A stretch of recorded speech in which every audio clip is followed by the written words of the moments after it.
नमस्कार और साक्षी news network के खास कार्यक्रम पूर्वोत्तर लोक में आप सभी का स्वागत है।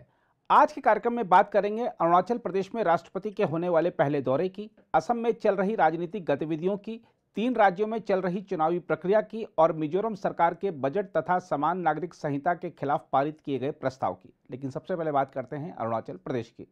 राष्ट्रपति द्रौपदी मुर्मू 20 फरवरी को अरुणाचल प्रदेश के स्थापना दिवस पर एक कार्यक्रम में हिस्सा लेंगी और 21 फरवरी को राज्य विधानसभा के एक विशेष सत्र को संबोधित करेंगे। हम आपको बता दें कि राष्ट्रपति का पदभार ग्रहण करने के बाद द्रौपदी मुर्मू की यह पहली अरुणाचल प्रदेश यात्रा होगी।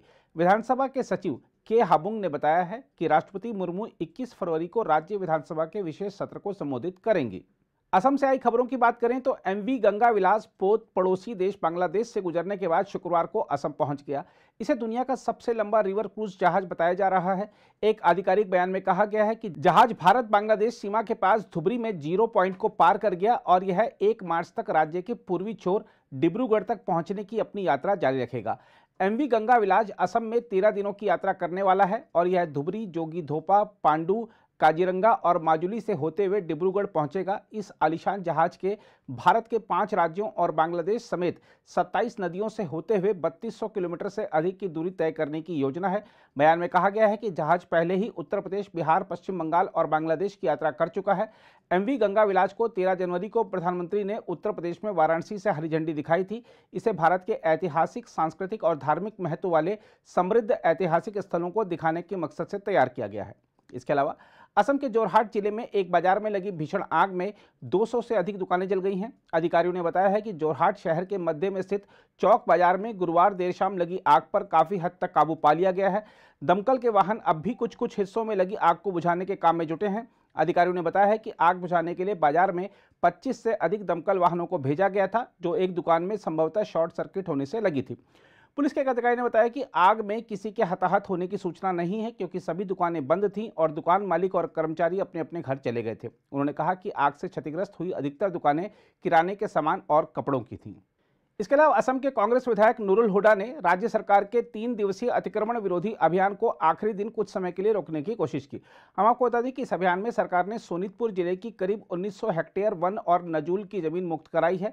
एक वरिष्ठ अधिकारी ने बताया कि रुपोहीहाट से विधायक हुडा ने बूढ़ा चापोड़ी वन्य जीवन अभयारण्य के सीतलमारी इलाके में कार्रवाई को अवैध बताकर कुछ समय के लिए रोक दिया, लेकिन बाद में दोबारा कार्रवाई शुरू की गई। इसके अलावा अखिल भारतीय तीर्थ पुरोहित महासभा ने कहा है कि भीमा शंकर ज्योतिर्लिंग असम में होने से संबंधित राज्य सरकार का दावा धार्मिक इतिहास को विकृत करने का प्रयास है। अखिल भारतीय तीर्थ पुरोहित महासभा के अध्यक्ष महेश पाठक ने संवाददाताओं से कहा कि असम सरकार ने राज्य में स्थित भीमा शंकर को देश के 12 ज्योतिर्लिंगों में से एक बताते हुए अखबारों में पूरे पन्ने का विज्ञापन दिया। उन्होंने कहा कि विज्ञापन के माध्यम से महाशिवरात्रि के अवसर पर असम में भीमा शंकर ज्योतिर्लिंग के दर्शन करने का आह्वान भी किया गया है। पाठक ने दावा किया कि ज्योतिर्लिंग भीमा शंकर महाराष्ट्र में है, न कि असम में। इसके अलावा बाल विवाह के खिलाफ कार्रवाई में बड़ी संख्या में लोगों को गिरफ्तार किए जाने पर टिप्पणी करते हुए गुवाहाटी उच्च न्यायालय ने कहा है कि इससे लोगों के निजी जीवन में तबाही मची है और ऐसे मामलों में आरोपियों से हिरासत में पूछताछ की कोई जरूरत नहीं है। अदालत ने बाल विवाह के आरोपियों पर यौन अपराधों से बच्चों का संरक्षण अधिनियम 2012 यानी पॉक्सो और बलात्कार के आरोप जैसे कड़े कानून लगाने के लिए असम सरकार को फटकार भी लगाई और कहा कि ये बिल्कुल विचित्र आरोप हैं। अग्रिम जमानत और अंतरिम जमानत के लिए आरोपियों के एक समूह की याचिकाओं पर सुनवाई करते हुए न्यायमूर्ति सुमन श्याम ने सभी याचिकाकर्ताओं को तत्काल प्रभाव से जमानत पर रिहा करने की अनुमति दी।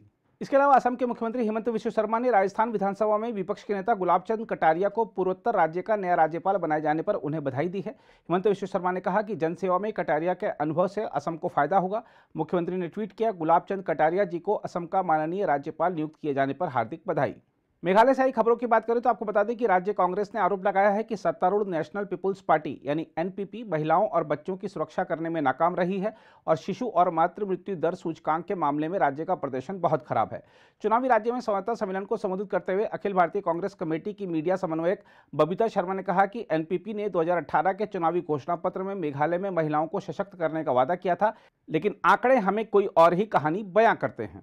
इसके अलावा केंद्रीय गृहमंत्री अमित शाह ने कहा है कि मेघालय में चुनाव से पहले बीजेपी ने एनपीपी से अपना गठबंधन तोड़ दिया ताकि वह सभी 60 विधानसभा सीटों पर चुनाव लड़ सके और मजबूत बनकर उभर सके।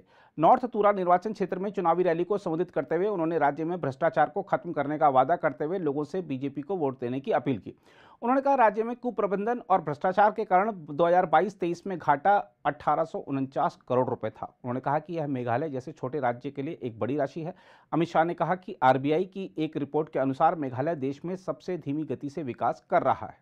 इसके अलावा तृणमूल कांग्रेस के वरिष्ठ नेता अभिषेक बनर्जी ने दावा किया है कि मेघालय के मुख्यमंत्री कोनराड के संगमा को अपनी ही सीट पर हार का सामना करना पड़ेगा और गारो हिल्स में सत्तारूढ़ एनपीपी को एक भी सीट पर जीत नहीं मिलेगी। दक्षिण तुरा में चुनावी रैली को संबोधित करते हुए उन्होंने मुकरोह में हुई गोलीबारी की घटना पर तंज कसा और कहा कि पश्चिम बंगाल की सीमा भी असम से लगती है, लेकिन कोई भी वहां 5 लोगों को गोली मारने की हिम्मत नहीं करेगा क्योंकि ममता बनर्जी उस राज्य की मुख्यमंत्री हैं। इसके अलावा बीजेपी अध्यक्ष जेपी नड्डा ने मेघालय विधानसभा चुनाव के लिए पार्टी का घोषणा पत्र जारी किया है, जिसमें सभी सरकारी नौकरियों में महिलाओं को 33% आरक्षण देने और राज्य के कर्मचारियों के लिए 7वें वेतन आयोग की सिफारिशों को लागू करने का वादा किया गया है। बीजेपी ने राज्य की सत्ता में आने पर कैंटीन के माध्यम से 5 रुपए में भोजन, बालिकाओं को स्नातकोत्तर तक निःशुल्क शिक्षा, कॉलेज में उच्च वरीयता पाने वाली बालिकाओं के लिए निःशुल्क स्कूटर, बच्ची के जन्म पर 50,000 रुपए का सरकारी बॉन्ड और महिलाओं की एक पुलिस बटालियन शुरू करने का वादा भी किया गया है। घोषणा पत्र में सभी आश्रित विधवाओं और अकेली माताओं को 24,000 रुपए की वार्षिक वित्तीय सहायता प्रदान करने, पीएम उज्ज्वला योजना के सभी लाभार्थियों को 2 निःशुल्क एलपीजी सिलेंडर और 24 घंटे बिजली आपूर्ति का वादा भी किया गया है। मिजोरम से आई खबरों की बात करें तो राज्य विधानसभा ने आम राय से देश में समान नागरिक संहिता लागू करने के किसी कदम के खिलाफ प्रस्ताव पारित किया है।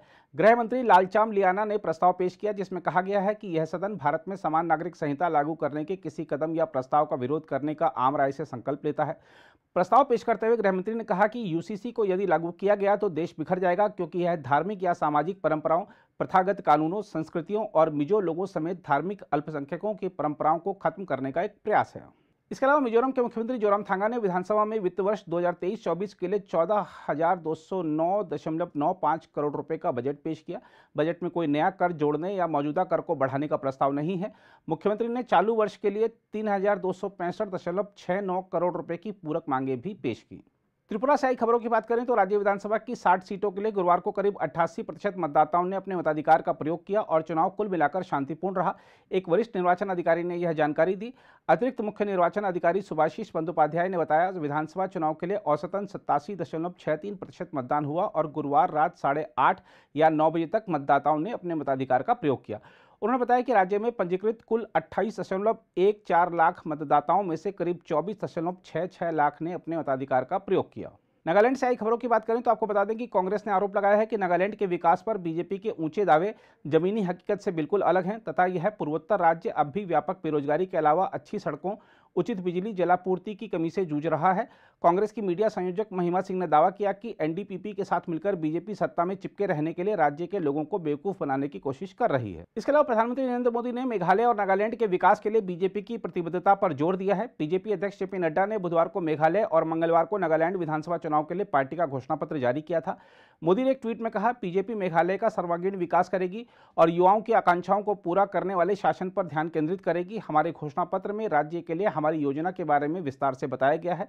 एक अन्य ट्वीट में उन्होंने कहा, हमारी पार्टी नागालैंड के विकास पथ में और अधिक गति लाने के लिए पूरी तरह प्रतिबद्ध है। इसका दृष्टिकोण पार्टी के विजन डॉक्यूमेंट में परिलक्षित होता है। इसके अलावा बीजेपी ने पूर्वी नागालैंड के लिए एक विशेष पैकेज देने और राज्य में पार्टी के लगातार दूसरी बार सत्ता में लौटने पर क्षेत्र के समग्र विकास के लिए एक विकास बोर्ड गठित करने का वादा किया है। बीजेपी अध्यक्ष जेपी नड्डा द्वारा जारी पार्टी के घोषणा पत्र में कौशल विकास के अलावा बुनियादी ढांचे, आर्थिक विकास और स्वास्थ्य सेवा और कृषि को बढ़ावा देने के लिए कई उपायों की भी घोषणा की गई है। घोषणा पत्र में कहा गया है, हम ट्रांस नागालैंड राजमार्ग के निर्माण में तेजी लाने के लिए केंद्र सरकार के साथ काम करेंगे ताकि विभिन्न जिलों में खासकर पूर्वी नागालैंड से आसानी से पहुंचा जा सके। अगर आप भी लेना चाहते हैं देश दुनिया की तमाम जानकारी तो आज ही सब्सक्राइब करें हमारे चैनल को। साथ ही नीचे दिए बेल आइकन को जरूर दबाएं ताकि हर अपडेट आप तक पहुंच सके।